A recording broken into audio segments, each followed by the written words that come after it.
Hey guys, I'm Anna, and today I'm going to show you how to fix Cash App if it's not letting you sell your stocks. So first of all, you need to open up Cash App on your device and then tap on this profile icon in the top right corner. From here, you need to scroll down and tap on support. Over here, you need to tap on something else. Once you're on this screen, scroll down and tap on Cash Card.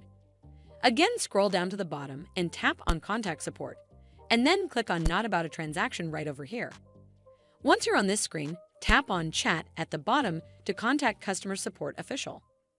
Now briefly explain the issue to the Cash App representative. You can type something along the lines of, "Hi Maverick, as an investor who relies on Cash App for managing my stock portfolio, the ability to sell stocks is essential for me to execute trades and manage my investments effectively.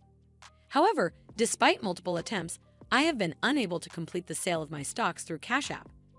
This issue is concerning, as it hinders my ability to manage my investments and make necessary adjustments to my portfolio. Please look into the matter and help me resolve the issue." Hopefully, the Cash App representative will help you fix Cash App if it's not letting you sell your stocks. And if they did, then make sure you give it a thumbs up to see more videos like this. And don't forget to hit that subscribe button. We'll see you in the next one.